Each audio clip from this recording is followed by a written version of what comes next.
Architecture for Culture and Community.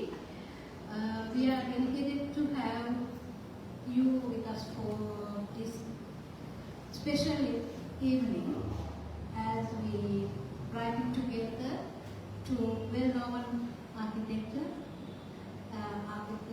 Miss Madhura Prematilleke and architecture Vajini Pannila to share their inspiring work and insights. On behalf of Millennium Art Contemporary, we thank you for joining us and being part of this dialogue on how architecture shapes culture and community.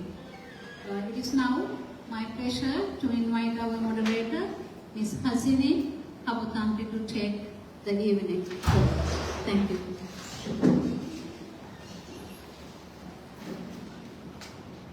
Thank you. So, a very warm welcome from my side. So, the forum today is about exploring how architecture shapes community and culture.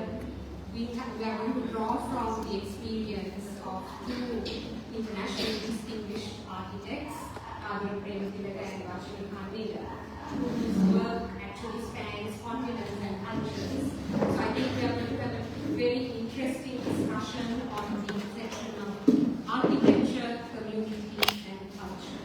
Right? So before I introduce them, just a heads up on what we have planned for today's evening. So we are going to invite Vajini and Madhura to make presentations, share with us their experiences in this topic, and then we will open up for Q&A, question and answers. And a note on language, the two speakers are going to present in English, but there is the information that we don't have to limit ourselves to English alone. The organizers want this to be a conversation that any people can join. The whole idea is about connecting cultures. So here is an invitation to also ask questions in English and Sinhala. Architravේ සංවිධායකවරු බලාපොරොත්තු වෙනවා මේක විශාල පිරිසක් අතරට ගෙන යන්න. ඒ නිසා ඉංග්‍රීසි සහ සිංහල භාෂාවෙන් අපිට මේ සාකච්ඡාව ගෙනියන්න. Just an invitation to feel comfortable in doing so. So, without further ado, let's get to the presentations at hand, and my job is to introduce them. So, I'm going to introduce both of them so that they can seamlessly present without me barging into that way in the two presentations. So, let me introduce Vajini Pannila, joining us from New Zealand. Vajini is the principal architect at Mahoney in Auckland. Her work is characterized by a collaborative and narrative-driven approach to design, exploring how architecture can foster resilience and vibrancy in culturally significant spaces. Her work includes UK, New Zealand and Sri Lanka, and includes projects such as Taranga in New Zealand. So, then we have architect Madhura Prematilleke. Madhura is the principal architect at Architrave in Colombo. He is both an architect and an urban designer with projects across Sri Lanka, India, and internationally. His practice is rooted in an ethos of crafted modernity and urbanity, and he is well known for his questioning of conventions in both practice and teaching, and are also very well known for Jaffna Cultural Centre, which I hope you are going to draw from in your presentation. So, as you can already see, they have a lot of experience to draw us from. So, over to you, Vajini, and then Mark.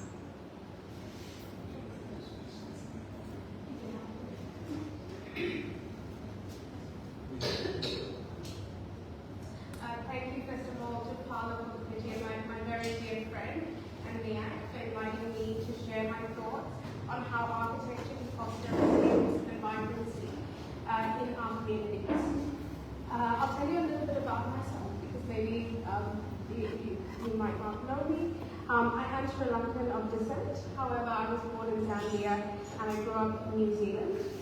As with most architects, I had a massive itch to discover the great architecture of the world and learn from architects that I admired. So I don't know if you know, but quite isolated, and I didn't have this opportunity there. So I moved to London. I spent 15 years there working with architects like Foster and Partners and Richard Rogers, amongst others. In my time in London, I was drawn to contribute to Sri Lanka, however, and I found myself involved in reconciliation projects. I travelled back and forth between London and Colombo to work with both grassroots organisations as well as with the Sri Lankan second generation community, and we used art and culture as a way of connecting communities and opening up dialogue between polarised communities. In the early years of my career, there was a definite line between my desire to create a better and more equitable society and my work in architecture. They were sort of very separate.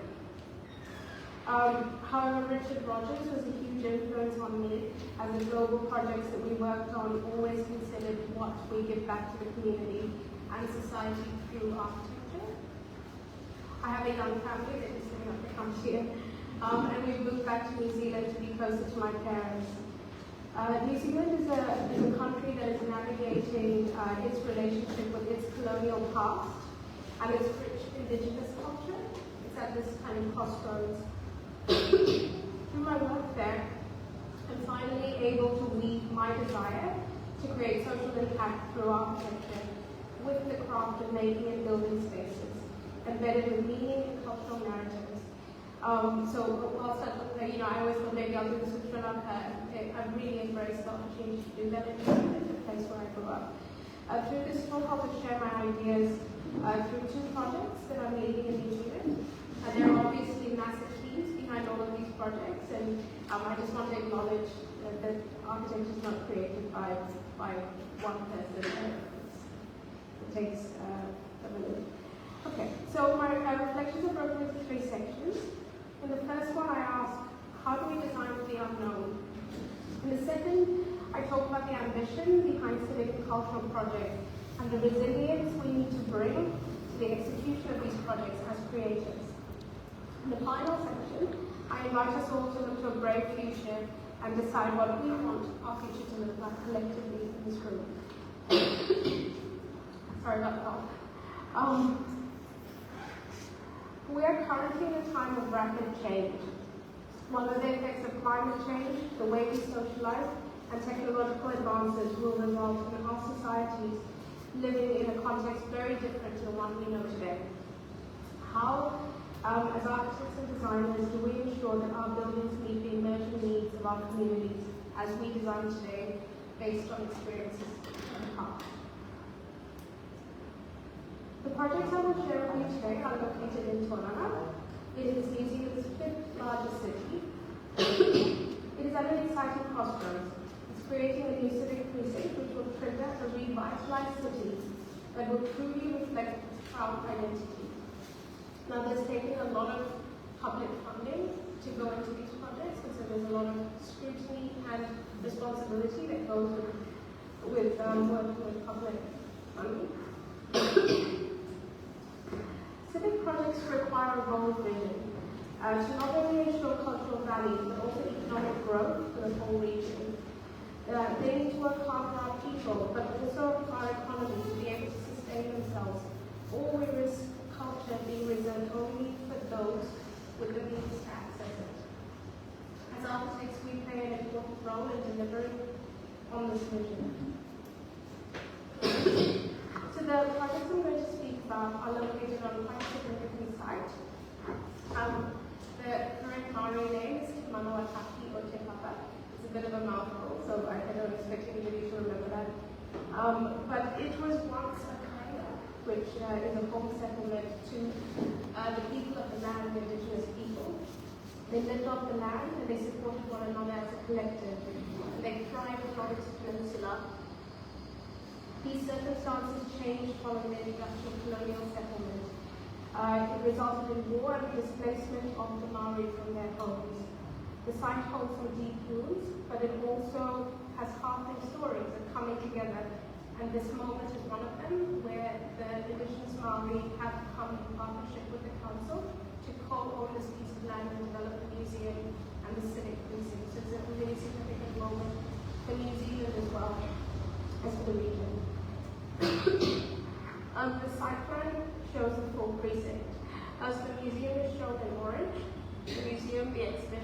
and the town hall building, which I will talk about. That's a new building project. And then in red is an art gallery, which is an existing institution. It's the only cultural institution in this precinct. Everything you see in white is under construction right now. So I'm going to speak a little bit about this Tottenham Art Gallery. This building has a lot of history to it and layers. So it was a bank that was built in 1970, which was then turned into a gallery in 2007 by Mitchell Stark Architects, and at that time it was an award-winning building. However, at this moment, that gallery still bears the DNA of the original bank, and that's essentially their DNA is to keep valuable things and to keep people out. And with a gallery, it's a little bit the opposite of what you want to achieve. And so that was kind of a lovely challenge that we were given when we were brought onto the project. So you can see the buildings on this. The Tottenham Art Gallery is on the lower corner, and essentially that building faced the main street, and the kind of public plaza used to be a car park, so it was essentially flipped, and we were brought on to give it a present and to stitch it in to the vibrancy of the rest of the precinct. Now, as we took on this project, we started to think about how we, I guess, approach a building that has such a rich history and has had actually very brilliant designers already working on it, and what our place will be, whilst recognizing that we are only going to be doing an intervention, which is one moment in the history of this building. And so we looked at an inspiration from this artist called 𝗔𝗿𝗰𝗵𝗶𝘁𝗿𝗰𝗂𝗍𝗂, she's a Maori artist, and her work speaks of the layers of the federal, which is the land, and that derived, you can see the natural pigments of each layer in the land, and they're there for all time. And so referencing this idea of curating, this is some of her work where she curates moments of these layers. We also wanted our work to sit harmoniously with the existing building, and for there to be a real clarity about, I guess, the gestures of the original building and ours. And so our brief was to create a cafe to break down the boundaries between the public realm and invite the public in, which the bank just wasn't doing essentially, and to create a new presence and identity through this entrance portal that we created, as well as galleries and kind of education spaces within it. But I just want to talk a little bit about this moment that we created, which is essentially an entry portal, a moment of leaving behind the city and entering this other world, and a moment where you have an unexpected encounter with this threshold, that you're able to connect with both the landscape outside and deep into the gallery to see the main wall. So this project essentially is about respecting its humble place in layers, the layers that come before and the many that will come after, and that is the case with all buildings that we create. They're only for a moment in time.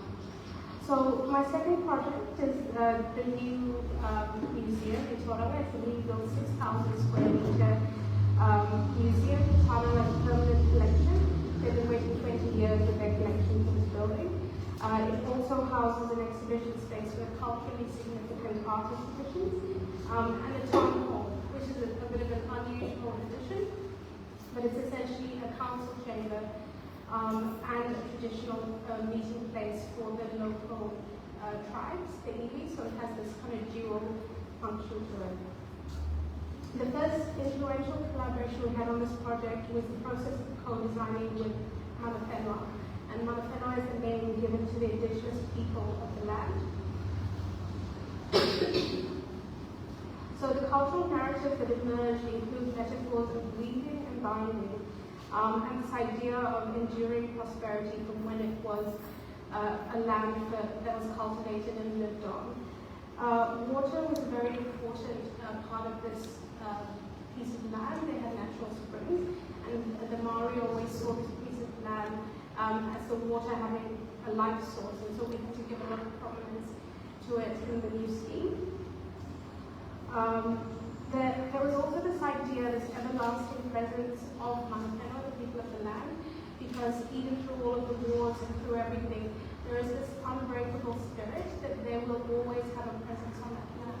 And this building really needed to show that sort of that spirit, that defiance, that really is embedded in the quality of that space. Following that co-design process, we translated that to design strategies. And the first one was this idea of our building not interrupting the landscape. That the landscape comes first and foremost, and that it rolls under our building and with no boundaries and thresholds, and our building sits above it. So the public realm is for the public, it's for everyone. It's not just for being our private space. And the second one was this idea of the museum and exhibition buildings being elevated vessels. There's a very strong history in Maori culture of having these precious vessels which they decorate on the outside to show how significant the meaning is of the artifacts they put inside. And they have something called a 𝗳𝗂𝗰𝗵𝗶𝘁𝗄𝗿, which is a little box that's probably about this big. And on the inside it's a very sterile, square box. And on the outside it has really intricate patterns that talk about the meaning of what's inside. So this really inspired us to think about a museum having this quality, this kind of duality of something sterile inside. So that's what the elevated vessels were. The last one is about clear navigation and a connection for the general public to really understand their place within the building and the museum, to always be connected to this spine of movement and understand where they are, by level, by just being able to see the outside these elements. So the evolution of form emerged as three distinct vessels, and one is for housing knowledge, one is for housing art, and one is for housing history. And the museum and exhibition buildings have these tapering forms opening up to the sky to show a connection to something greater than us, whether it's histories, our ancestors, or our children to come, because these are really important concepts in the Maori world. And then finally, this site is extremely steep. In New Zealand, everything is steep, so we're always excavating or doing things, but each building has a different relationship with the land, what we call it Pannila. So the museum floats above it, the exhibition building touches it very lightly, and the civic whare is buried in the ground, in the Pannila itself. This is a view of the civic whare, so the oval-shaped building is the council chambers, which we call the civic whare. It's siting in this precinct, it's cited at the heart of it to show its prominence and the prominence of the Maori co-design principles that are embedded into it. It's embedded in the land, it opens up to the water, because this connection with the water is very important, with two piercings that connect it with the sky, so for water and light to kind of pierce the building. This is a view of the museum and exhibition building from, it's called the Artist Space, which is a plaza, and the museum facades were really designed as a backdrop to the kind of cultural, activities that would unfold on this plaza. And so the facades really reference repetition and movement and light, and they continue through to the underside of the vessels as well, so you stand under it and the scenes are a continuation of that articulation It has a very high sustainability ambition. The council embedded the use of mass timber. In that part of the world, mass timber sequesters carbon, and so it's one of the most sustainable ways to build, to reduce the amount of steel and concrete that we're using. And we've used the timber portals in those vessels and for the roofs of those vessels as well. And so I'm getting a little bit sort of technical into the craft of it, but I want to show the two sides of what actually goes into these buildings. There's the side of it which is the meaning of the buildings, but there's also the other side of it which is the craft of making and putting something together and it representing the skills and the materials of that region. And so we designed this to be a kit of parts, so when it's seen, you only read the language of the volumes, but you have these repeated parts that meet and are highly kind of easy to manufacture and build. It also, for a public building, makes it viable, where it otherwise wouldn't be. So we use these rain screen elements on the outside as a way of depicting the kind of act of carving into the facade. So instead of a kind of solid element, we use the opposite of that, which is these rain screen blades, which we arranged on the facade. And a lot of work went into the actual profiles of it. The material that we used for this, I really wanted something natural, so terracotta was what I was really going for, but in terms of cost and the ability to build this, aluminium was the most kind of economical way. And while I was disappointed, we ran studies of the carbon, the embodied carbon of the aluminium we were using. And in New Zealand, they have an extremely high recycle content, so 80% recycle content in the aluminium. And so the embodied carbon of this aluminium is even lower than terracotta or any other natural material.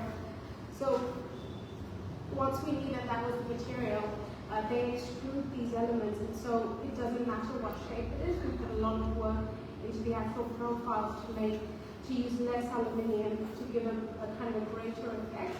And so we tested all of these things through physical models, computer modeling, and one-to-one you can see aluminium modifiers. We obviously were constantly looking for ways to reduce the cost from this building, the cost in terms of kind of a money sense, but also to the environment. And so once we had the building set, we started to bring back these concepts of weaving, to start removing these panels of aluminium and carving into it to take away. We essentially managed to reduce the amount of aluminium by half. We were told that there is absolutely no cost to the tilt of the blades, and so we started tilting them at 15 degrees, and they gave this really beautiful effect of light hitting them at different angles, and that's free, so we took that. The exhibition spaces, this is always a kind of a tension, is that galleries often really want to be a black box, and we wanted this building for people to really know where they were while they were viewing the art and the artifacts. And so we went through this process of really working very closely with the museum directors to negotiate where we would put the apertures of openings in the building, and ultimately we decided to put this big slot window into the museum. And we referenced this object, it's called a hinaki, and there must be an equivalent of it in Sri Lanka, but the Maori use this basket with a hole in it for catching eels. They kind of sweep it through the water and the eels go in and they get trapped in it. And so we really like this idea of having this slot window with a really key artifact in the window and being able to stand at the waterfront and look up and be attracted to it and kind of bring people through this slot, attract them to it. That was the kind of concept behind it, but actually I've just taken a screen grab from my team's studies. They did hundreds of these studies for us to really work out the geometry of this opening so that it also had simplicity to these vessels being peeled open. This is the resultant kind of opening, and you'll see that it seems very simple and very kind of like a obvious gesture, but I just wanted to show the work that goes into describing these things to the builders, the kind of suppliers, and also to the QSs to calm everybody down that it's actually a very simple thing, even though everything simple probably is a lot more complicated than it should be. So then the other element that was really important in this was the landscape, and there was this idea that the entire landscape of the whole precinct is sort of the riverbed, and water has worn away, over time, the different courses of Earth. And so we used the main entry foyer, which had a very complex brief to it, to have accessible ramps coming through, stairs coming through, and places for people to actually sit. And so we used this as an opportunity for us to carve these spaces out and have this flowing landscape. You can use the screen grab of the team working through it. So then there's the civic fire building, which is the council chambers. We were challenged by Mahoney, who are the tribe of this land, to actually, our team has young Maori architects within it, and they challenged us to reimagine what a meeting house, the traditional marae, would be today. And they wanted us to be bold and brave and not just repeat the old traditional forms. And so the original form is I don't know if anybody knows it, but it's just a gable form meeting house shape, like in the first one. And then we started to overlay concepts of the waka and canoe that the Maori used when they first arrived to New Zealand, and we started using those forms to cut out the plan and an elevation. We pushed in all the elevations to create this Kringle-shaped roof. And then we embedded the idea of calabashes, so vessels containing water, to bring precious water to the house, and we used those to influence the form of the roof. And then finally, the last image you see there was me trying to convince the client and the contractors that actually this is a very simple thing to build. It's exactly like a traditional marae repeated kind of gable form, which I don't think that the contractors will, because it's extremely complex. So I want to talk a little bit about the civic fire building, which is this council chamber, and the importance of the threshold and the sequence of movement through it. So I'm going to talk to you from the right through to the inside. So essentially, in a traditional marae, there would be the hosting sort of tribe, would be located under Te Maha, and they would welcome people on the external aotea, which is that space there. This is where the haka happens. I don't know if you're aware of the Maori haka. And so it's quite a ceremonial act of, well, it's quite intimidating, and they have this moment of welcoming people on. And then the first threshold they pass is to the Te Maha, and there's a kind of an opening to the sky, and there's a Maori stone which is gifted by the tribal community. The next threshold is to the dialogue and debate space, which is the council chamber essentially. And this space is for having high emotions and high voices, because it is where you debate what is close to your heart. And then finally you pass, once all of your debates and deliberations are done, you pass one more threshold. And then this space is called Aotearoa, and this space is for having lowered voices, and it's about coming together in kind of a moment of reflection and relaxation under the coming of light. So we place the skylight over that moment to kind of show the significance of that last moment. So this is kind of showing some of the technical sides to the connection with the sky. One is visible externally to the building, facing the roof. The other faces the roof, but it kind of is below the roof. Another thing that was really important in this building is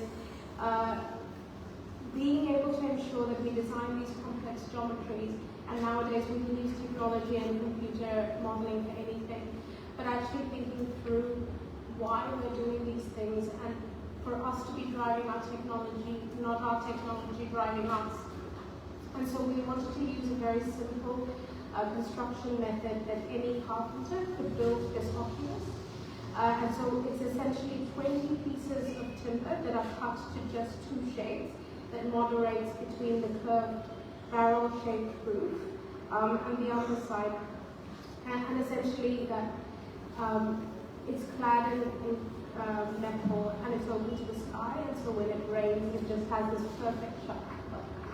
It will hopefully have this perfect water over the limestone.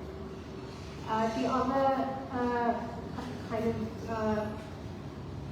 element we used was the coming of light, and we wanted this to be very different. And so we've used a stretched fabric that spans from the circular skylight to the extent of the room, to have this diffuse light that just sits over you as you kind of have this coming together under this light. And then finally, the patterns of weaving continue to the underside of this building, the civic foray, where this roof has timber battens. And I was a little bit obsessive about the geometry to ensure that all the structural grids hit perfectly on the crucifixes of this so that there weren't any messy bits.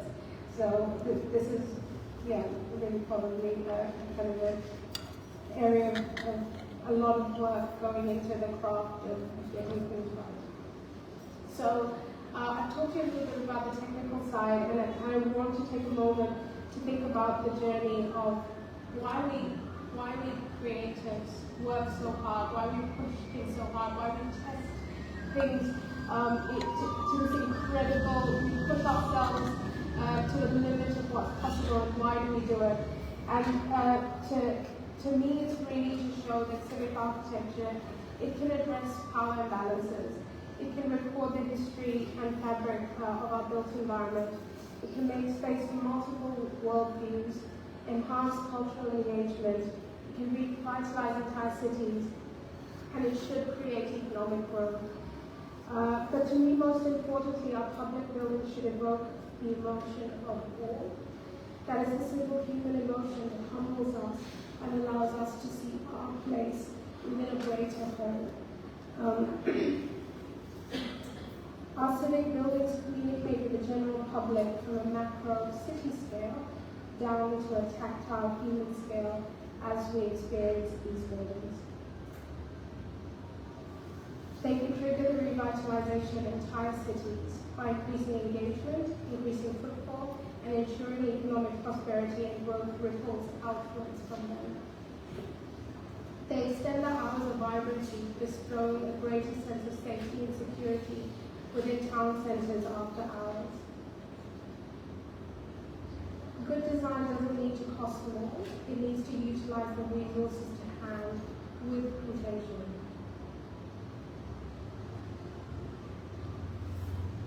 We need civic buildings that are flexible spaces that can meet our ever-evolving needs over time. Our public spaces should be open, welcoming environments that dissolve the threshold between the inside and outside.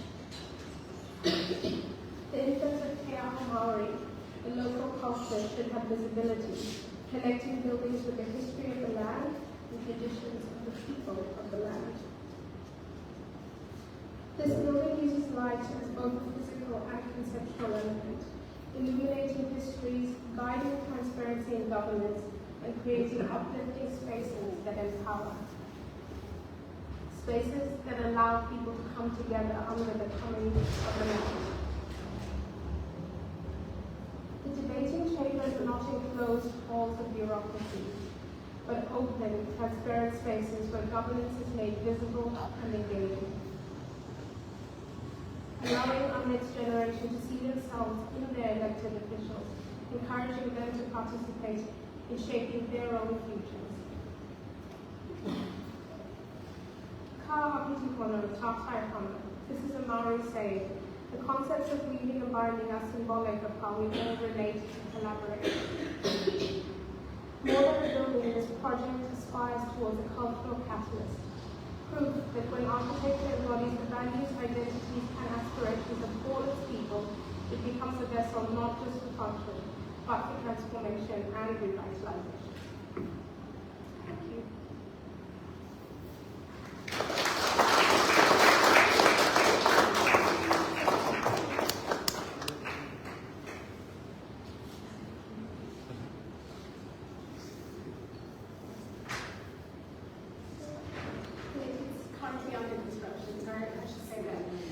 It's a whole lot of concrete in the front of the moment.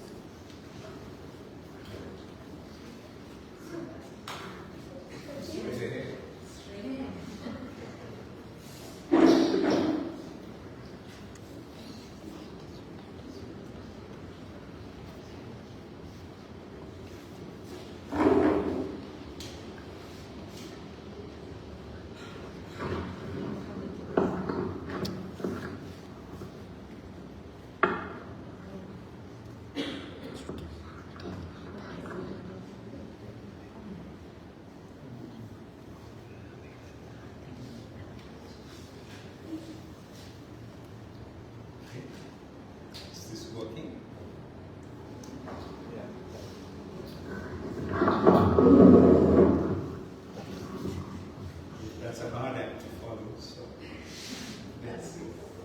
I think the sense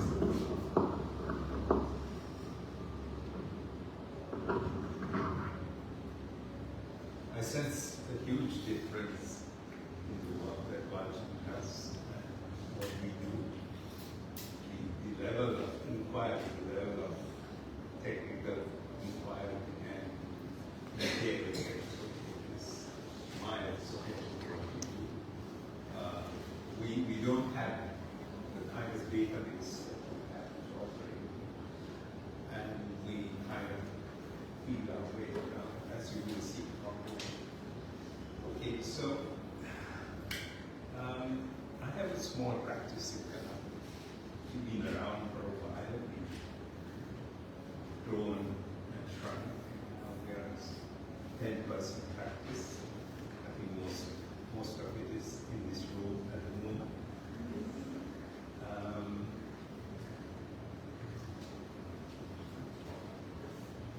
Couple of foundations of our thinking. One is this manifesto, which is, it's not that it's a recipe, it's more kind of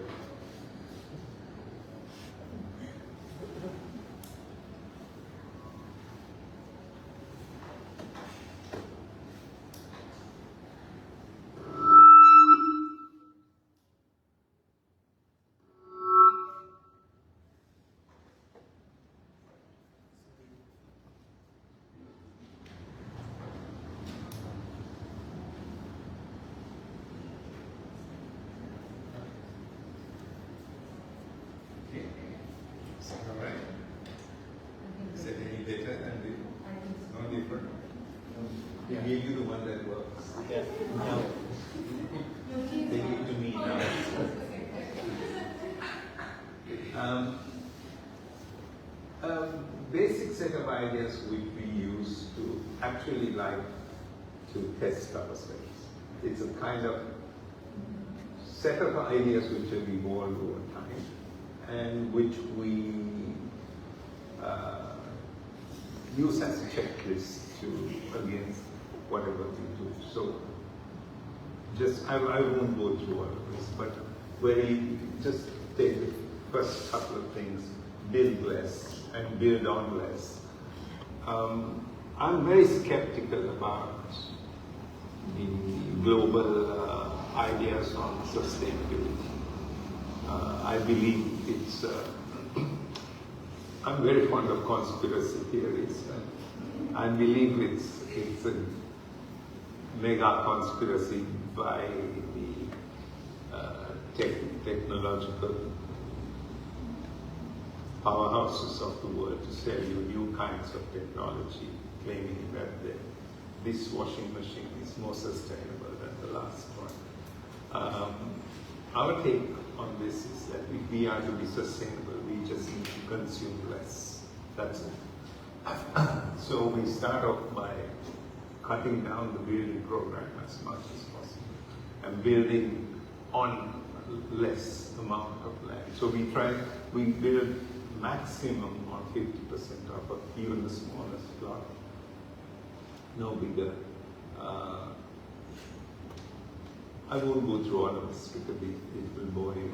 I hope it will be evident in the work. There is another set of ideas which influences particularly the work we do on public buildings, which is a Bill of Rights for users of architecture, that is for the people who consume architecture, people who are forced to live in or around the buildings that we architects design. So the users should be entitled to certain basic rights that they can demand from the people who are responsible for creating the environments that we live in. And so therefore, there is a set of rights which we have suggested, which all users should be entitled to, and which they should demand. It's quite basic, it's not rocket science. The right to public open space, the right to private open space, the right to interact with nature, the right to fresh air, the right to feel the breeze or the warmth, the right to natural light. You may think these are givens, but it is surprising how often people do not have these basic things in the spaces they are forced to occupy when they are not in control of creating those spaces. The right, just to go back, the right to know, to experience sunrise and sunset means to know what time of day it is. Like a factory worker who goes into his shift and does not know what time of the day or night it is until they finish their shift.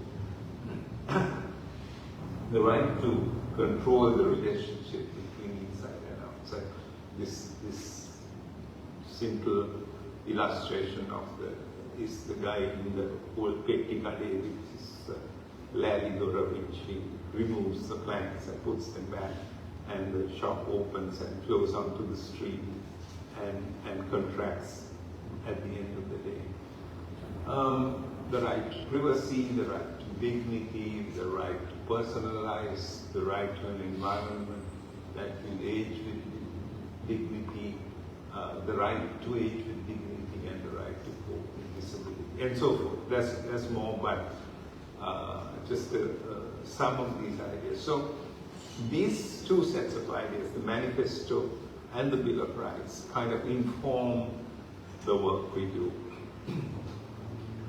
So the first project I'm going to talk about is the Jaffna Cultural Centre. Now, let's see if this works.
The Jaffna Cultural Centre was built, it was conceived immediately after the end of the war, and it was a gift from the government of India as a place of reconciliation in the immediate aftermath of the war. And Jaffna is now a bustling city of commerce and a very strong emerging new place of artistic and cultural expression. The site is quite distinctive because it lies next to the Jaffna Public Library, which is the most revered public institution in Jaffna. So our primary response was to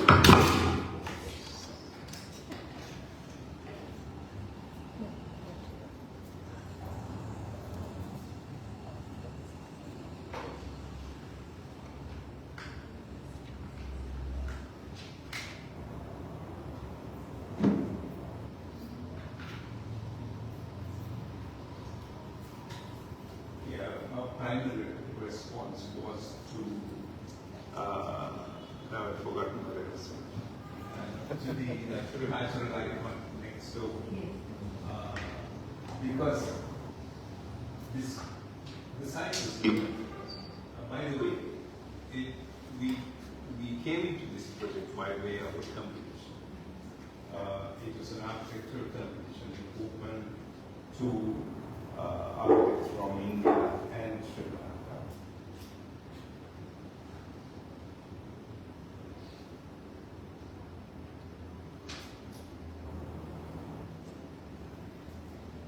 Yes. There were 29 entries, and we were lucky enough to win it in the end, two-stage competition. One of the main ideas was, how does one build a big building next door to this very kind of revered but much smaller cultural icon, and how does one respond to that? That is most difficult. So in this plan you see on the left the Jaffna Cultural Centre, on the right the Cultural Centre. The very first line we drew was this one, because our site extends right up to the bottom. Is it working? I can just use this. We can You hear. can also use this. No, I don't need this at all unless you want to record. Now working. Okay, fine. So this line, which is a continuation of the frontage of the public library, we drew that line across the site and decided to pull our buildings back beyond that line. That is probably the most important line I had drawn in my life, because it was a very strong statement to say that we are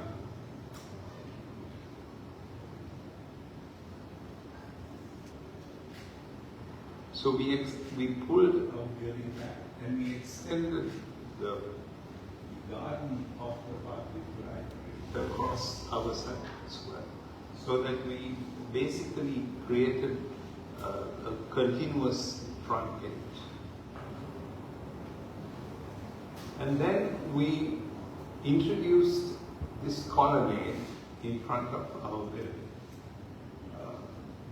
This colonnade observes the scale, the rhythm, and the materiality of the library building next door. So this is the details of the public library facade, and this on the right is the colonnade which we created. So the idea is that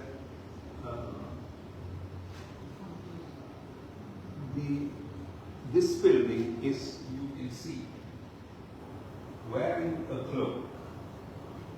Our building is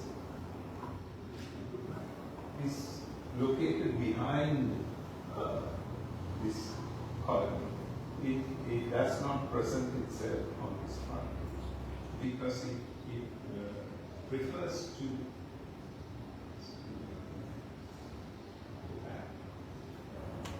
the idea is that when you enter this building, what you see is virtually an extension of the presence of the light. You do not see this. It is wearing a respectful cloak in the presence of the respected. So the buildings themselves are, there is a cultural museum, stroke gallery, an auditorium, stroke theatre, a learning facility, and a public square, and an urban waterfront.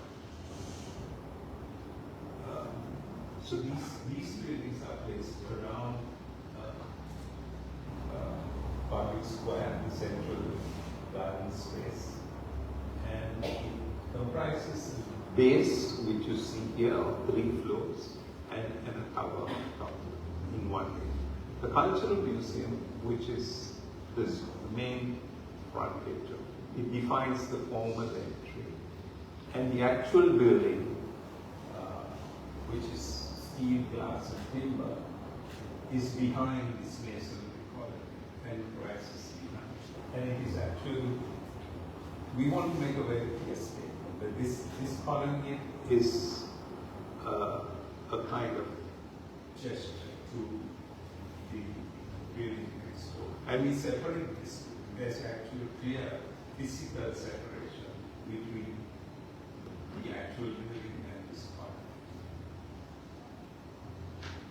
So the entry, which is the formal entry, this building has many entries, but this is the formal entry. It's also an open exhibition gallery and leads to the public square beyond the edge. The building's on 3 levels, and there's a dome on the roof which echoes the dome of the public library next to it. And under that dome is the central exhibition space of the museum. Now, I listened to Vajini speaking about developing spaces with the requirements of your galleries and museums. I am so jealous because we designed this blind, absolutely blind. No client, no curator, no content. And to this day, there is no content in this so-called cultural museum. We designed it blind, so we as architects had to take on and decide what was going to this building, and therefore how does one house this way. But we'll come back to that. So this is the dome and the main space under it, and it brings the light into this. So the actual character of the museum building is revealed in its inner face, which is towards the public square. And the public square is it is the heart of this building. A road flanking the lake was pedestrianized to create the public waterfront. And the main public entrance to all 3 buildings is through this waterfront. So you enter the waterfront, you see going from left to right, adjoining the lake. And the public would enter there and enter the public square and enter each of the 3 buildings. This space, before the war broke out, on this very spot was a small but highly active open-air theatre where musical performances were held regularly. And old-timers in Jaffna recall this. This public square evokes and celebrates this memory by creating an amphitheatre and a space of public performance on this very space.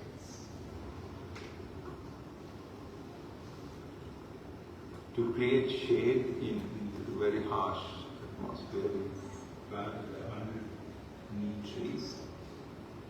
And on the blank side wall of the auditorium, we created this platform structure for the free display of art and opportunities for informal public engagement.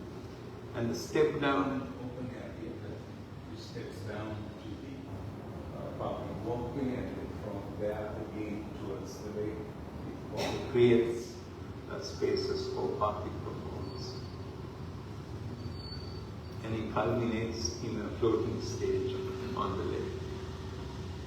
The auditorium itself is 600 odd seats and specially designed for dance and drama, so that the maximum distance to the stage is such that, particularly for dance forms such as Bharatanatyam, where it's important to see the facial expression of the performance, so the distance is kept 23 meters to the last seat so that you can see it.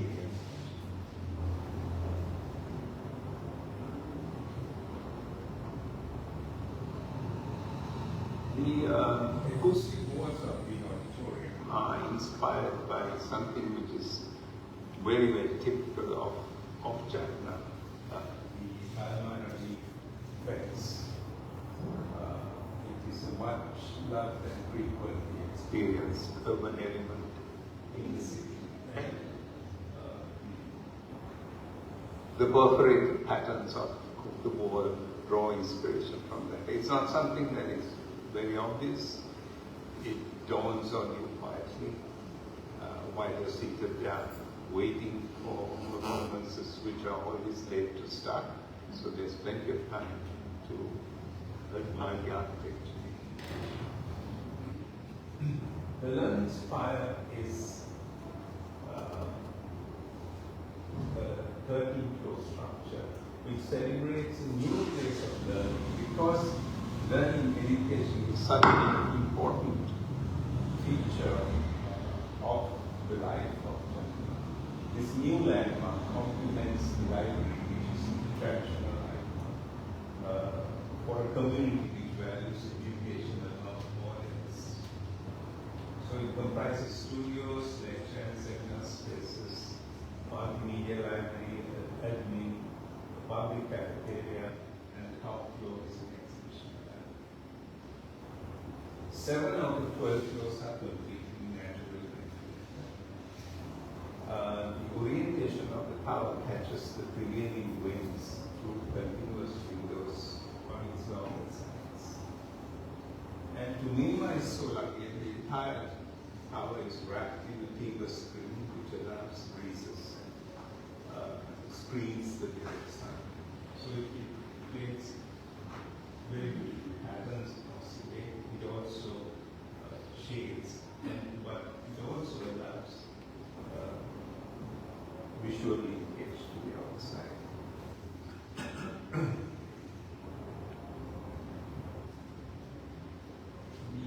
So it's a low energy building.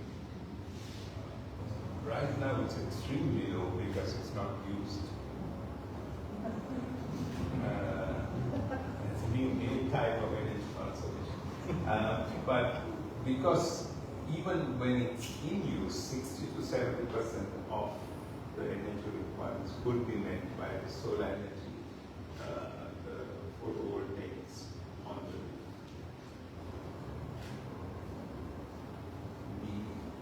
The timber screen is 11 floors high, but it is made of just 10 foot by 10 foot panels which are fixed from the inside manually without the need for any scaffolding. So it's a very low-tech assembly of what appears as a very sleek appearance. It's made of finished pine wood from the world's most sustainably grown forest, thermally modified to provide long life and durability without absolutely no maintenance.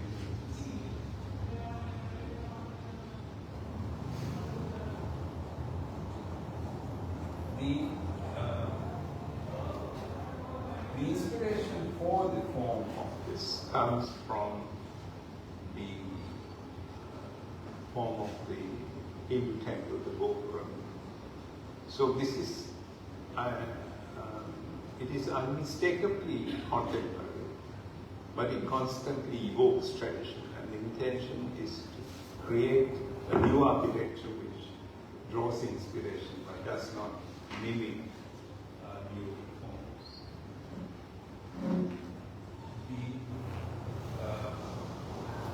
There are other elements such as the steps leading to the learning tower, which references the chariot house steps of the temples, and of course the steps of the leading down to the tank, which reference the height of the temple steps.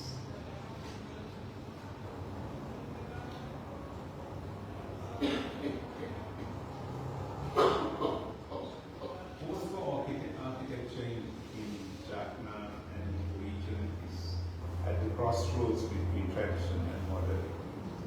And 𝗳𝚎𝗔 is trying to nudge it in a non-binary direction between black and white.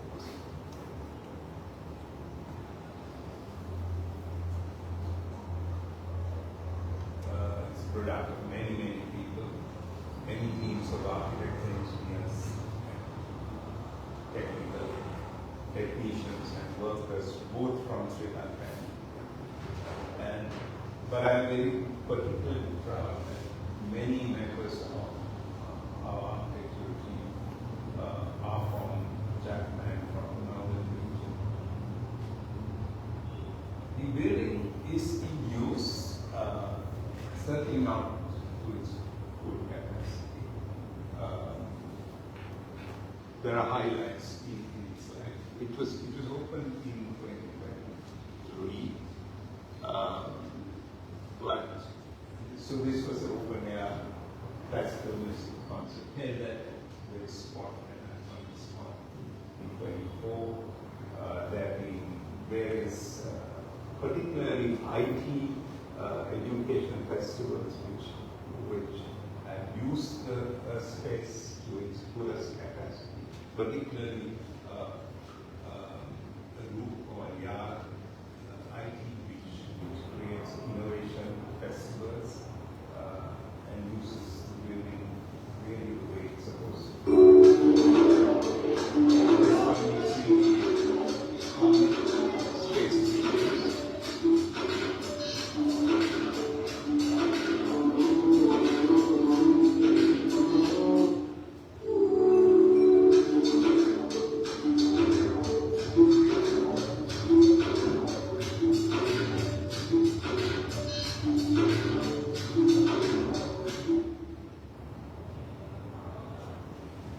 So when the gates are open and when there are designated events, what is supposed to be a public building really becomes public.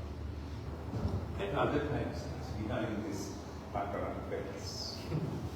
Because when this building was being designed, we as architects, we hired researchers to create management plan for this. I have offered that to every successive government, including the present. It seems to be beyond the scope of us Sri Lankans to envisage how the space can. It's a fantastic facility. 100,000 square feet of prime cultural space, which is behind this background fence, awaiting an enlightened use management who will open this up and use it to build your building that we use. Till then, it's going to be like this. And I don't know how long it will last. But that is the story of this country, I suppose. How am I doing with that? Sorry, you were so, the presentation was so beautiful. I forgot to keep timing, but I don't think, if you want a little bit more time, I'm sure. I have a few more projects to show. Let's see. Let's see. Let's see them, yeah. Right? And the reason I'm showing this is because of the contrast. And the one I want to show is his father's studio, which is a huge contrast to the Jaffna Cultural Centre in terms of scale, in terms of the speed at which it was built, but mostly in terms of the absolutely beautiful way it is used. So, you recognize the handsome young man? He's somewhere here. The very handsome older man is next to him is 𝗳𝗂𝗰𝗵𝗶. And the reason what the student did was he brought them together because we used 𝗳𝗂𝗰𝗵𝗶 is known for being an artist, a sculptor, a landscape designer, less known for being an inventor. And 𝗳𝗂𝗰𝗵𝗶 invented many things, including the construction system, which is what we use to build others' studio. This is the site. I think many of you have been there. the work that Blanc is known for.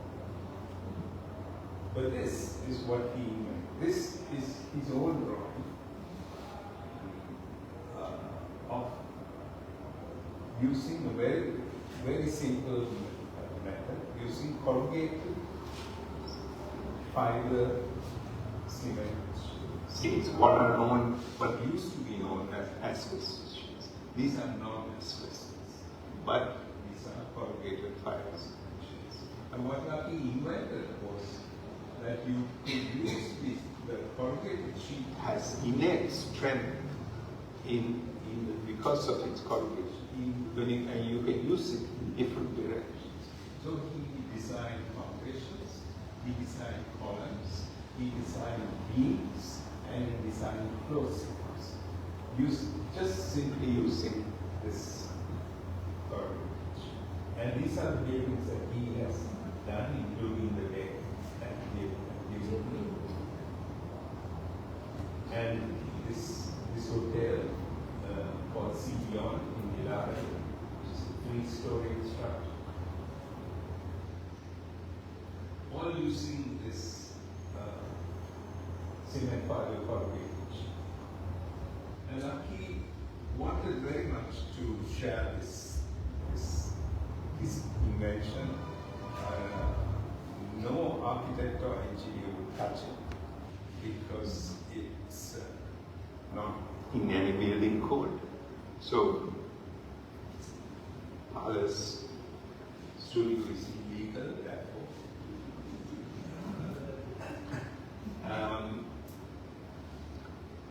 Nobody would touch it.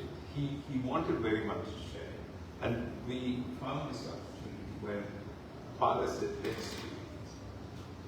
So Lucky came to the site. He spent a lot of time teaching everybody how to use this. We developed the design and the drawings on the site. And he asked for in return that this young man in the photograph with him, is a young architect working with us, Austin. Lucky asked that Austin should teach him SketchUp. And so Austin would stay at Lucky's house. They would get up in the morning at 4 o'clock in the morning and do a session. Austin would give him exercises to do and go to work at the site. And when he came back in the evening, Lucky would not only have done his exercises, he had gone much further ahead. That was the deal, what Lucky asked for, and for which he gave us this wonderful gift. So, the foundations are made of used fractal tiles, which are filled. That's the only place where there's a little bit of concrete and steel. And then which is made in the ground. And then the columns are made using 4 pieces of the corrugated sheet. And we just stuck on this with this animal-like claws at the bottom, which hold the columns in place. The claws are made of these beams, which are 3 pieces of corrugated sheet bolted together.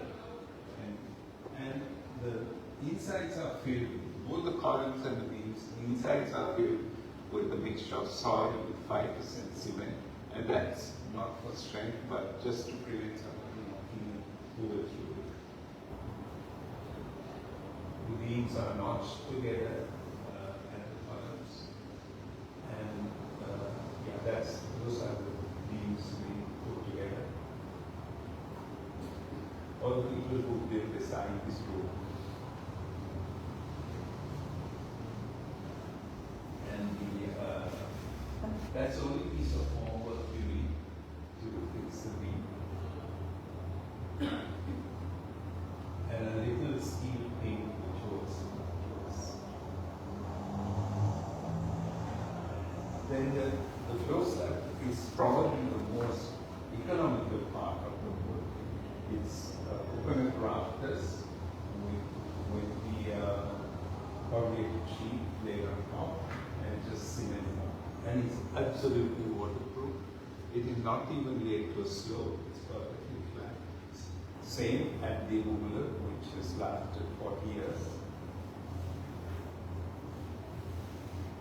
So that's your first slab. And the steel pins are coming through where the beams at the bottom. We built the upper floor out of wood, with a single layer wood, but it's quite possible to use it, use the same technology on the upper layers.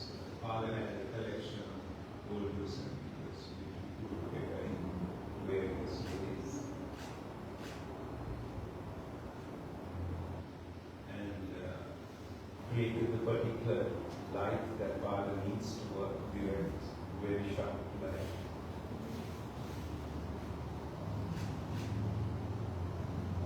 We also worked out a staircase is both on father's car and a combination of the two.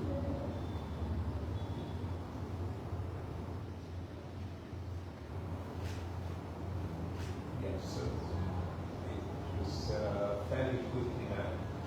This is the way the various components came together.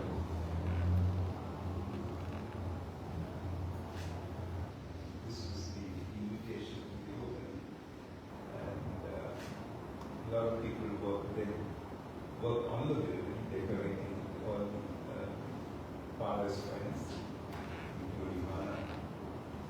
This was the opening event. So Lucky came to site on 1st of September. We decided to design and gather the materials together. We started construction on 5th of October. The building was finished on the 2nd of February.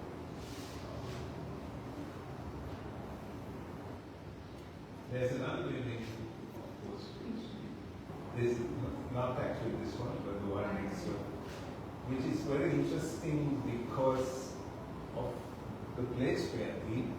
It's a series of shop houses, and it's a really unsung gem. In this country, we have no regard for contemporary public housing. One of the gems of architecture that we have is our summit flats designed by the State Engineering Corporation in capital Colombo.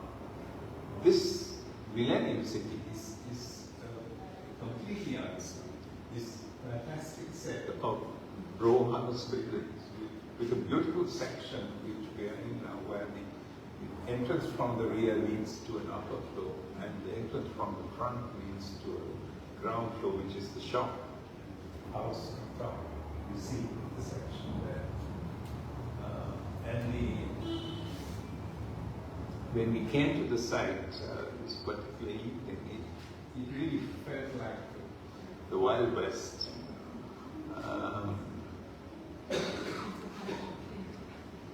Yeah, and this is the back, and that was the inside. Now, we made it into this, we created a frontage which would be, father's entire idea was to make it as public as possible.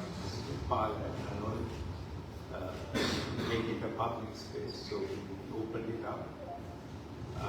We created this yin and yang of the white cube inside and opening to the community on the outside. So two spaces now. This dichotomy of the white space and the open space. And I really hope that the intention to work with the community, to involve the community, gather strength. That is really the intention which read this initiative. If you will allow me, I have one thing which is not right, but I have twisted your topic and called this architecture for culture by community. And I think you know what this space, which is our prime public space in the city, which is a place where a lot of public activities. But time that it really came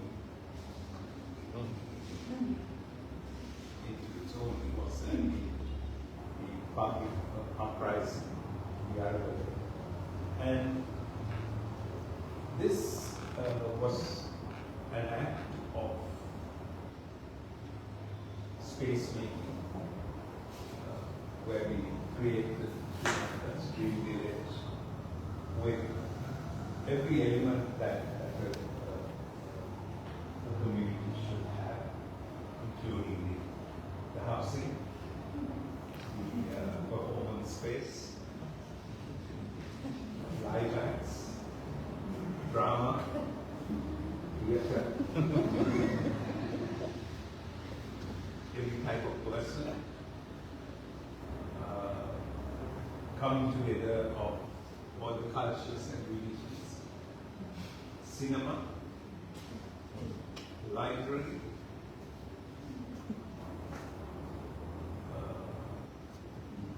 sculpture, art, street art,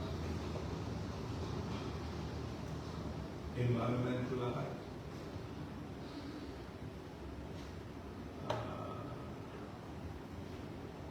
performance art, Manipuri, remembrance, and with results. So this village was unique. It brought together people from very different walks of life. Of course, mostly young people, but there was a physical space and a space in which all these cultural activities took place on a daily basis. And it was a changing space. It was totally organic. It changed when it got battered by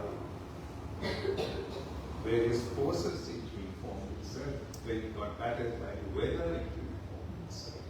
And it was a dream village, and I quote from this, where people dared to unite and build a community of care, diverse voices.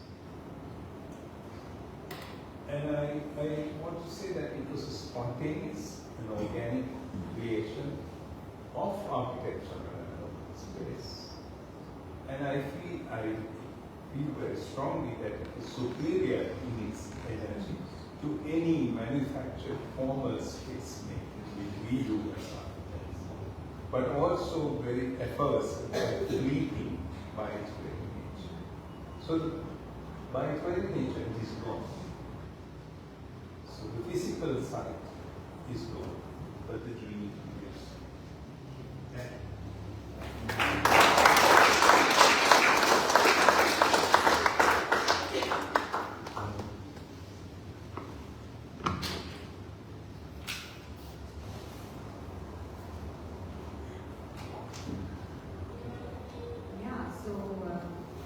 Thank you very much for those inspiring experiences. So I think the audience has questions, but maybe we also need a few minutes to digest, reflect on what was presented, so we don't have to rush. So meanwhile, I'm just going to take a moment to reflect what was presented. So, thank you. Actually, I think it was a lovely build-up in the way we started the Kāranga Museum. And when Madhura was presenting about the Jaffna Cultural Centre, I saw so many parallels and also paradoxes that you were pointing out. But Madhura, you know, I was recently there at Jaffna Cultural Centre for a heritage conference. So it's becoming a space that people are embracing. So I just wanted to share with you, when I went in there, I didn't get the guided tour that I was hoping for. So it was really nice when you presented it. But I think it's becoming the space very slowly. And I know it's really complicated. Both situations are really complicated, right? And I'm also curious about how you as individuals bring your own subjectivity to it. You as someone of Sri Lankan heritage entering into a space which has a heritage of Maori culture, but also white New Zealand culture, right? And it's something that's happening in that whole space. And you kind of negotiate between these different cultures to build this space.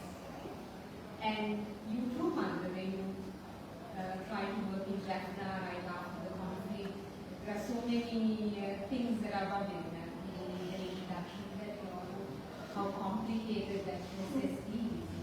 Yeah, I would like to say something. Yeah. I would really like to ask you how you negotiate going totally different cultures. For me, you can hear me, right? I don't need to. You can also use it. Going to Jaffna was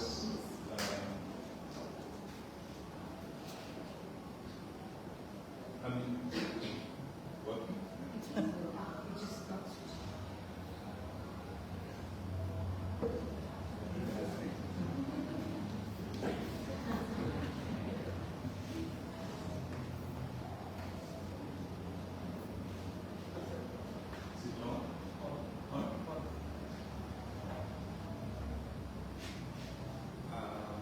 Going to Jaffna is not like going into a totally different culture, but at the time, this was just after the war. This was 2011, 2012. And I was from the south, and I am going there as to build a building which is gifted by Big Brother, who is not loved in Jaffna. And so I had to tread very carefully, and I had to be, first of all, I had to be aware that I'm an outsider, how I would be seen. So what we did was we took the design itself was selected via a competition process, which did not involve the people of Jaffna. It had people from the south, it had architects, it had nominees of the Indian government, and so forth. When it was selected, I took the design to Jaffna. I had public consultations. I very specifically consulted the artistic, cultural community, and I went to them with all humility and said, tell me, is this right for you? Because also the architecture is taking a radical standpoint that it is contemporary. It is not doing, for example, what the Jaffna Town Hall is trying to do. And how would it be seen? And there was a very big deal, very complete, I would say, level of acceptance, which I'm very grateful for.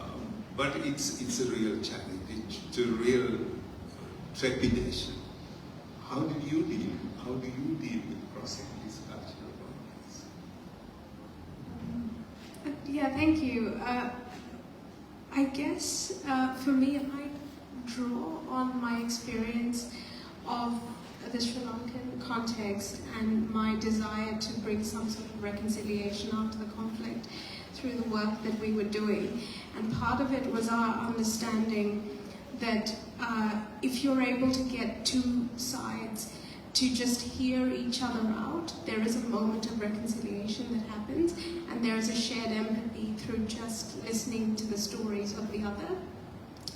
And so we saw art and culture as a way of a kind of a neutral standpoint where people were able to actually open their minds to something and put themselves in the shoes of the other person and start to bridge this gap. So when I started to work in New Zealand, I really drew on that experience and with the Maori I guess co-design process, we were co-design means to design with. And so it wasn't, art design, it's something that develops in a dialogue with them. And so the most important thing in that space, and my Maori colleagues, they really speak about it, is that you listen with your pencil in your back pocket. You don't draw a line before you understand collectively what we're trying to do and what we're trying to represent. That we are sort of a medium for the voices of those that we're representing. I obviously felt quite other in those spaces, but somehow, there's this thing that the Maori do it, they touch foreheads and the noses, and to be polite, I thought I should do it as well, so I went to the elders on the very first day we had these meetings and I did it, and I noticed that it was very awkward for everybody, and so I think there's a learning process of being gentle in other people's cultures, being respectful, but also letting them know that you respect, and you're only a medium, you're only a translator of their vision. Yeah, bravo to both of you for taking that on. Rather daunting. So I'm going to leave the mic with you because I think the audience is going to start asking questions, and yes, so are there any questions? Yes?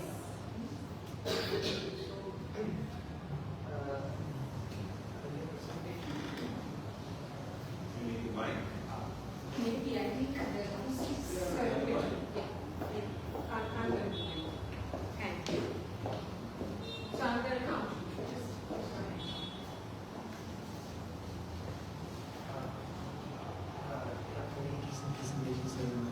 So when I view your works, when I see your architectural pieces, I want to see one thing, the cultural curiosity, like how a new space how new space will be explored by people to portray their culture or the culture of a specific place or a region. How it's portrayed is like it is curious to know that how the culture is portrayed in a newspaper.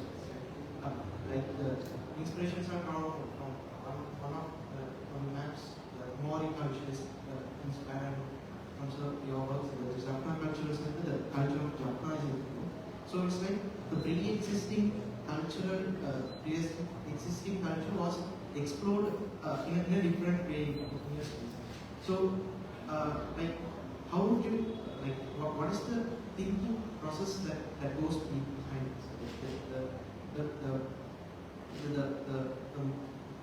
the basic elements you work is to start working, but by how do you work step?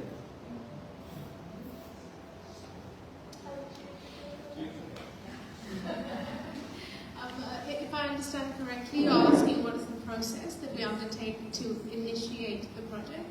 I think in my situation, it's really trying to understand the problem and read between the lines, because there's the problem that, or the challenge that your client sets you, but there's also the opportunity that you have to bring something greater to the community or the region, or even just the occupants of that building.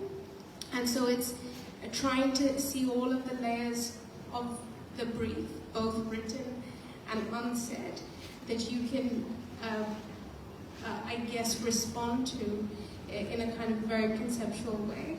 And in my situation, we sort of have developed this framework of asking this series of questions to get a very holistic impact from the project.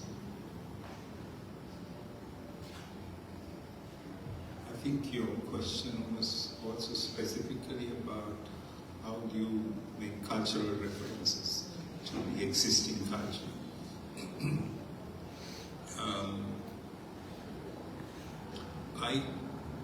My particular approach is that this is a building of now.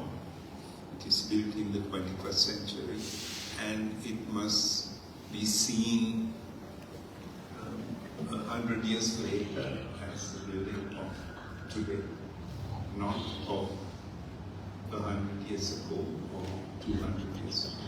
And therefore, the temporality of the building, the statement must be very clear. So how do you create a building which is of today, but which makes reference to the existing country? That was which is why we abstraction. So the key for me is abstraction. How do you take what is there, you study it very deeply, you understand the essence of it, and you abstract. So that is why the form of the 𝗔𝗿𝗰𝗵𝗶 is represented in a particular way, in a very abstract sense, that the form of the 𝗂𝗪𝗪𝗪𝗪 is represented in a particular way, that the coming together of the common space is represented. So everything is a representation. It may not be clear at first glance. It dawns on you, which because it is abstract. So for me, and there are a lot of artists in this room, so I would turn the question back and ask, how do artists see their way of abstraction differently to what we do as artists? I want answers.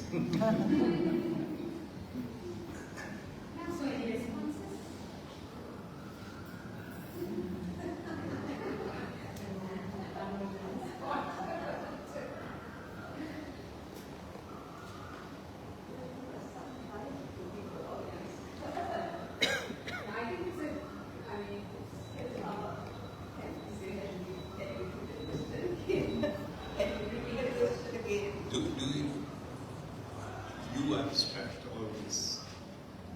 Do you see your way of making abstraction differently to what we do as artists?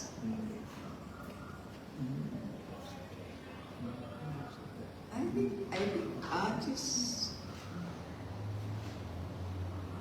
are we doing art for somebody else? Or, in your case, you always have to deal with another community. Like, you cannot completely, you have to negotiate.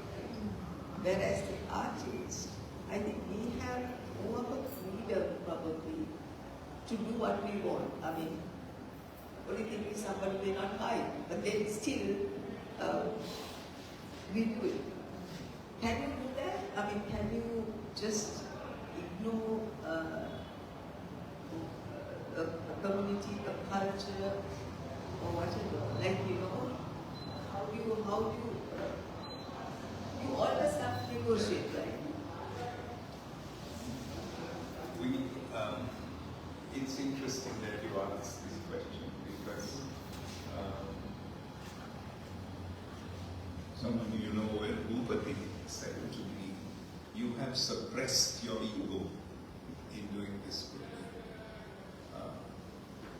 But I don't understand that statement because for me, my ego is in being part of that community.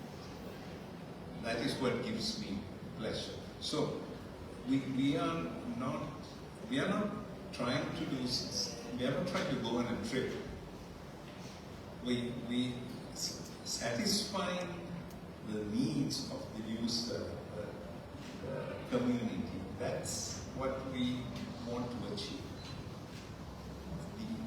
there is no separation of the expression and achieving that goal. They're both bound together. It's not that we create a box where we put in all the rooms and then we decide, okay, I'm going to go on a trip with it. No, the whole process is together. Conceive with them. It's completely bound together. I think an artist, they have a bigger ego, probably. Because they don't want anybody else. I think they have the freedom in a sense because to do what comes into their mind, and somebody says otherwise, they get very upset. Yes, So, just one more thing. For me, my biggest nightmare would be if somebody gives me an enormous piece of land and a blank check and say, do what you want. I would go mad. I wouldn't know what to do. Because without purpose, I cannot create architecture. So that may be It's a a total crucial difference Yes. between architecture and art. Also, I think you are answerable to many parties in constructing, right? Not just the community, but also you have a brief, you work with a brief, and if that may not come from the community, that may come from somewhere else. So all that, I think you are answerable to many sides. Yes, I also think that, like, yeah, I mean, you also define taste in some way, like, you know, we all do, like, for others. But sometimes I see that architects do,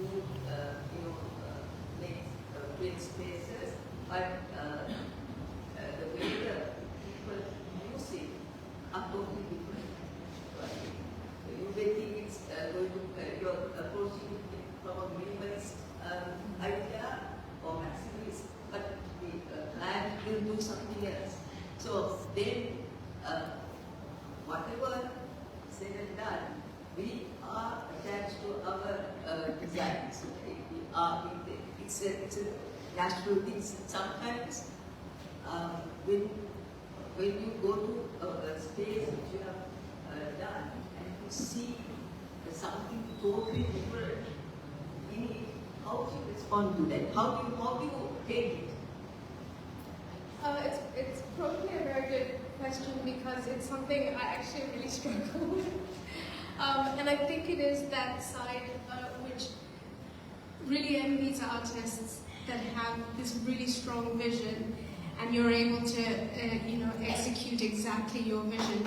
Whereas our profession is just endless negotiation with, the cost of something, the way it's constructed, the time you have, and there are moments where you feel like you've been a part of creating a child or a human of some sort, and somebody will take limbs off it. Without understanding the significance of it. But I think the way I console myself about this process is that it's actually, I am the buffer between that process and this precious thing, and that actually if I allow that as a sort of a pressure against me and I'm able to mediate those challenges and still get a great outcome out of the project, then I've been successful. That's my challenge. But I have to say, outside of my work, I do need some kind of art form which is just purely controlled by me, that has absolutely no influence by anybody else, just to be able to mediate that very difficult daily battle sometimes. And I'm really interested to hear your experience of that. I'll tell you the story of two projects. One was this house I designed. I spent 5 years in Finland, and while I was in Finland, I designed the house for a client here. And it was very white space. Everything was white. The finished dream was in my head. The floors were white, walls, the roof, everything was white. So white cube. And when I went back to see him, if he wore the wrong shirt, the space would go to pieces. And I learned a lesson there, and I realized that in Finland, the client would not wear the wrong shirt. He would wear exactly the right shirt, if that is what is expected of him. That's not the way our culture works. Our buildings are used, misused, disused, and that's the way we must design. So I realized that architecture in our culture needs to be robust. And that is the term I coined for myself, that we must create a robust. And every building I designed since then, I am ready to see it used in various different ways. Of course, when I visit something where somebody's really using it very well, enjoying it, it gives me great pleasure. But if I see something where somebody is using it totally differently, I just see it as a different interpretation, because I have made the architecture strong enough in my mind to withstand all those changes. Now, Jaffna, if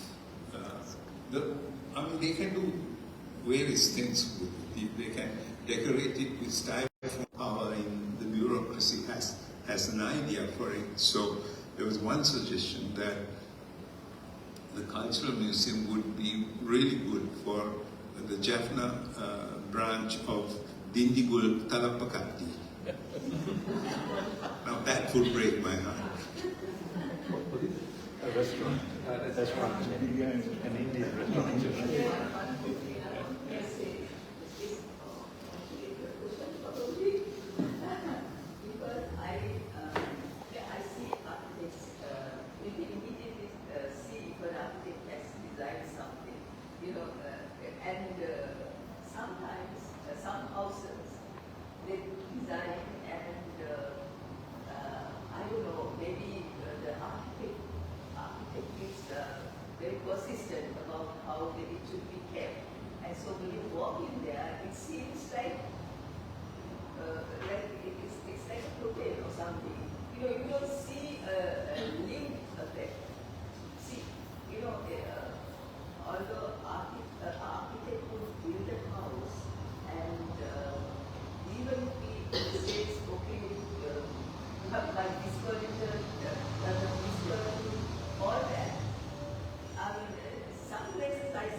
So what would you feel if we started scribbling on the side of your paintings?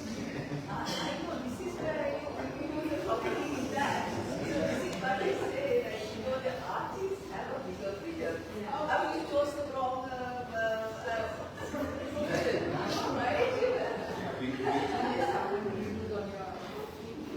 right? In my case, if there's a mistake, I make it part of the work. So it's a problem. But if we, as the owner of your painting, felt we could improve on it.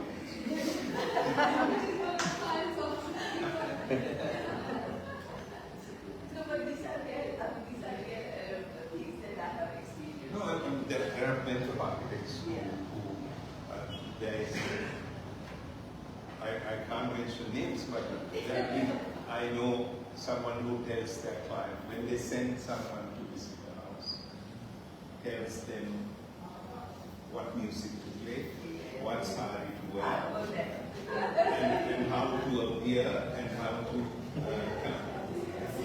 ascend the staircase, and the whole theater. That's a presentation. But I know once once that visitor goes away, they can read their library they want. I also remember visiting a building by Pannila, and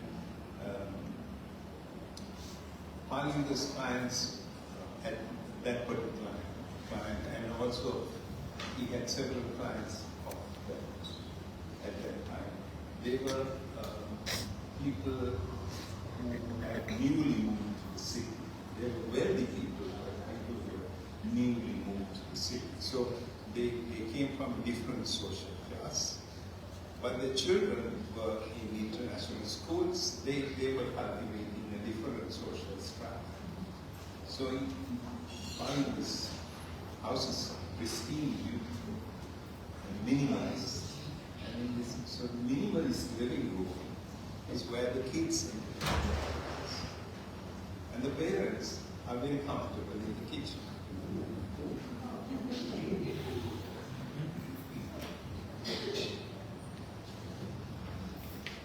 Any questions?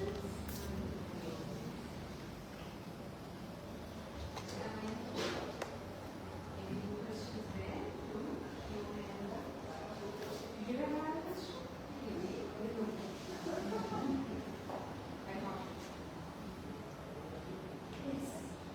Just a quick question. I'm good actually. Try and see if I can get this all the way to Thank you for the presentation. Both of these spaces are spaces of gentrification. I see. And once you do gentrification, you need to do surveillance. And the two spaces are different in that way because you go to a highly militarized space that Athurugiriya said. So I think it's important to recognize the violence of these spaces. So when you just say Tataran spaces, it's not Tataran, it's also the military. So even in New Zealand, that sense of surveillance keeps most of our people away from some of those spaces. I know I'm speaking from Australian experience too with Aboriginal people in Australia and gentrified spaces and how these gentrified spaces in cities particularly cater to a particular kind of a middle class consumer, and the working classes rarely get to these spaces. So I think it's important to kind of frame how architecture sits within global cities that are increasingly under surveillance and what it does to the so-called public. And I like to think about reclaiming the space in the sense of rights to the city and how do you create commons, not just civic spaces, but commons. Thank you.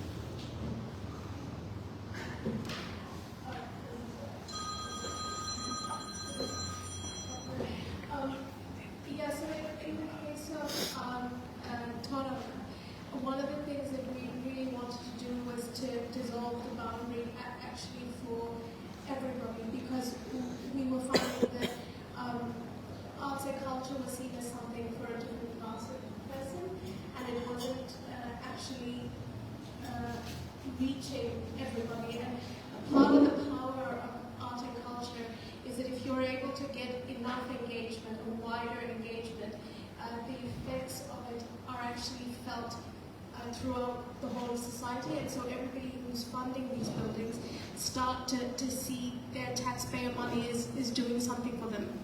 So one of the things we really wanted to do was, with the museum, not have a paid line that puts people off from coming into the building, and that is why that first concept of dissolving that boundary and actually having a kind of a living room for the city inside the atrium was really important. And a lot of work was done with this idea of art and culture and indigeneity, and how to engage more and more of the younger generation of Maori, I guess their children, and also people, for them to see themselves represented in this building and welcome in that building.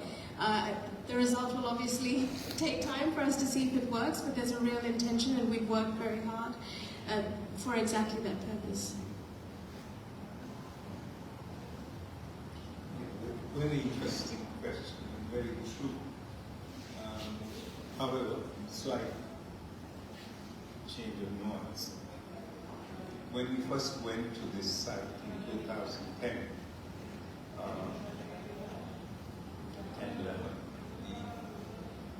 the war was over, but it was military occupation. Military occupation, not just boots on the ground. The site was being used for where the military buses were parked.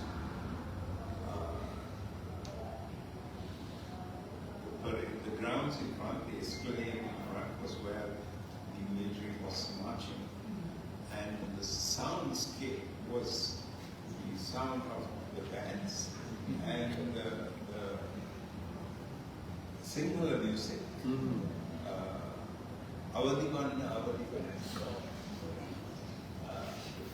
That is what filled the air. But it is not so many. So we had this dichotomy that we at that time were under a forcing military government. But all the public spaces in Colombo were opened up. All the walls were torn down, but there was surveillance, as you say, of a different nature. And I thought probably quite naively that Jaffna would also move in that direction. Which is why the current place is there, because the way we designed it, it is indefensible. The space we created is indefensible. You cannot defend it. If tomorrow there is an Argale in Jaffna, that space is not defensible. So therefore they resort to the current place. And Jaffna has not moved to that extent of opening up public spaces. Even the promenade by the sea has a gate. So I have been quite naive in maybe if I designed the gate, they would have at least opened it during the day and closed it at night. But the actual problem really is rather silly. The Sri Lankan government, despite twice being handed over the building, has not been able to create an institution which would occupy and run. So it is still run by the Indian High Commission as their expense. So there is a limit to which they will spend money. If they open it, it's very simple question. If they open it up more, they need to spend more money to serve it. Therefore, they keep the fence. Only if you hire a space are the gates open for you. So every space has to be served. Nobody is going to do that. If it's not one, it's just whether the type of surveillance is obvious or hidden. But currently, the reason for its non-use is very simple.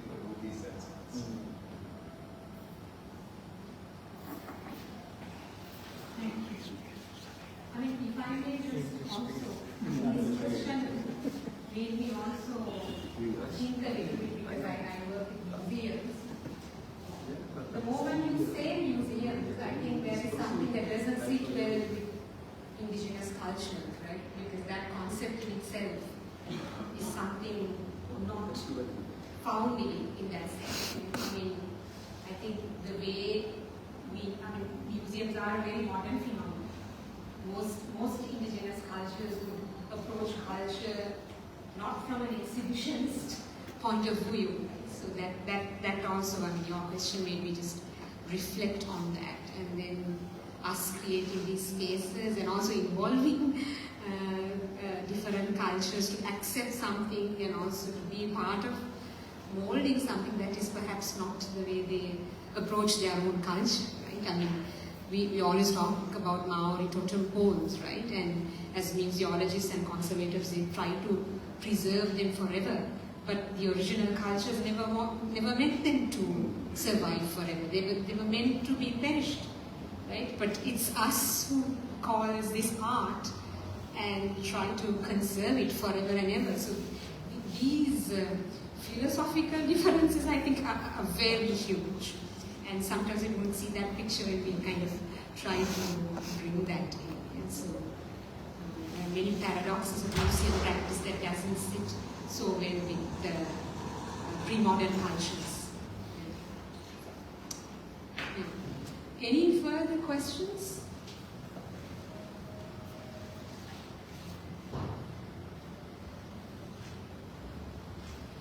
We are closing upon 6:30. So how do we feel about actually continuing the conversation outside in a more informal but a much more free setting? I'm sure there are many questions that will come up when we gather over a cup of tea. Yeah? So in that sense, I'd really like to thank our two guest speakers, the Millennium Art Contemporary, everybody who